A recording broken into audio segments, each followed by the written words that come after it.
Brownsville as is. A for Achana. S for Sonia. And today we're at another Tennessee Music Pathways location right here in Brownsville, Tennessee. We're at the Sleepy John Estes home. And you may remember from a previous video about Tennessee Music Pathways. Yeah. It's a 1,200-mile system that goes through the whole state, and it recognizes significant musicians and their contributions. Yeah. Sites that played in music history and things like that. Yeah. So you'll recognize those locations by the black and white guitar pick shaped. That's hard to say. Guitar pick shaped signs throughout the state. So we're fortunate to have several here in Haywood County and glad to be showcasing those to you today. You know, Sonia, to be honest, we are storytellers in our own right.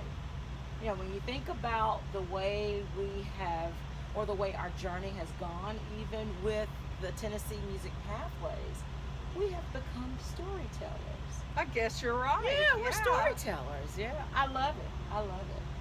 What do you think? You think we need to go inside and let them take a look? I think they need to take a look and a listen to Sleepy John Estes. Come on in.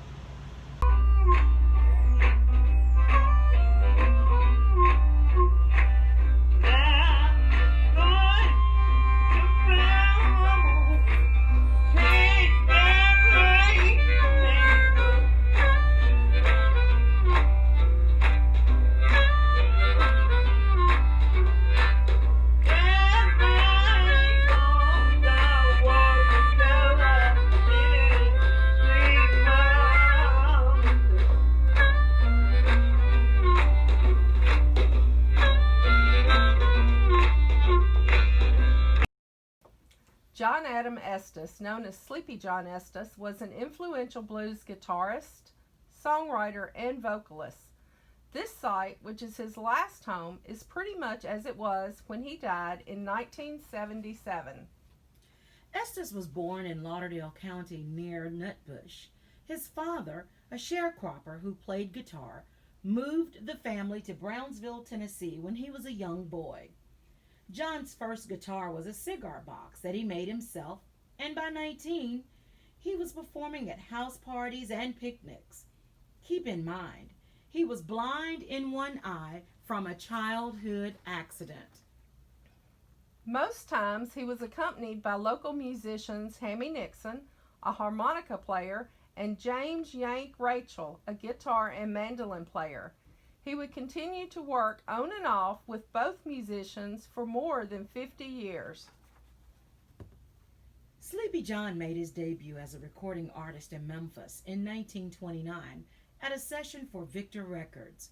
He recorded the tracks Drop Down Mama and Someday Baby Blues in 1935. He would also record for Decca Records and Bluebird Records, with his last pre-war recording session taking place in 1941. He made a brief return to recording at Sun Studio in Memphis in 1952, recording Running Around and Rats in My Kitchen, but otherwise was out of the public eye in the 1940s and 1950s.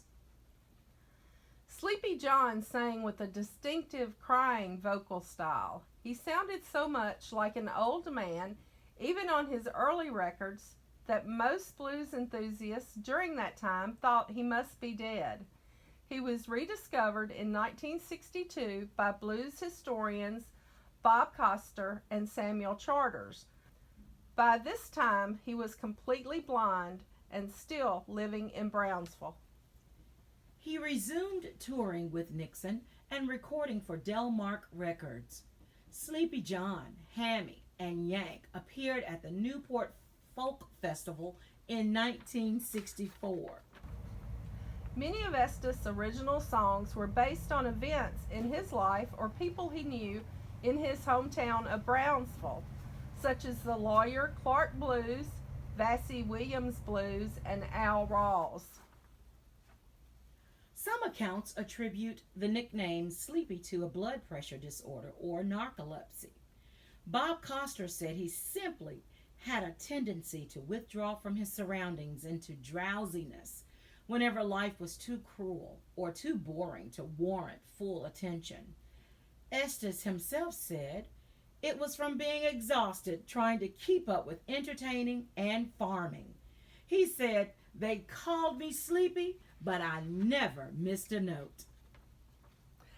Most folks don't know that Sleepy songs are still alive thanks to being recorded by famous musicians such as Greg Allman, Bob Dylan, Keb Mo, and Taj Mahal, just to name a few. Sleepy John is buried in the Elam Baptist Church Cemetery in Durhamville, which is another Tennessee Music Pathways official site. Well, Sonia, what do you think? You know, I think Sleepy John was a pioneer Yeah. in the industry. A trailblazer. He was an original country bluesman, his country blues style. He had some very distinct qualities. Absolutely. You know, his voice was so high-pitched. It was rich in emotion and usually described as crying the blues. That's it, crying the blues. That's right. Yeah. Crying the blues. And you know, we said earlier about how he sounded so old. Mm-hmm. And so that led a lot to the fact that he kind of fell into obscurity during the late 40s and 50s. Mm-hmm. But fortunately, he was rediscovered, Mm-hmm. and he traveled, before his death, he had traveled all over the world. My goodness. Just think, a hometown person, a homeboy, you know, right here from Haywood County. Another musician, artist who went from very humble beginnings, and even though he died basically in poverty, his recognition all over the world has been tremendous, and his contributions to the music industry has been phenomenal. That's right. You know, I was reading somewhere earlier where he even performed like in 1969 at the Ann Arbor Blues Festival. Mm-hmm. Wow. Yeah. That's some traveling for Sleepy John for 1969. That's a good little jump from Brownsville, Tennessee, don't you think? It is. And Japan. Even very farther. well known. Even farther. Better known in Japan than he is in Brownsville, Tennessee. Wow. Such a great in his own right. But now everyone knows about him. That's it. And I'm so glad that we're having the time to share. You know, a little. And I said, we're storytellers. We're telling our stories. We're telling our stories, yeah. Well, I guess that's a wrap. It is. Yeah. So we'll be hitting other Tennessee Music Pathway locations along the way. That's right. And remember to look for the black and white guitar pig-shaped signs. Yes, I'm glad you can say that. Well, it took a minute. It took a minute, yeah. Well, all right, y'all. We will see you next time. Thanks. See you later. Bye. Bye.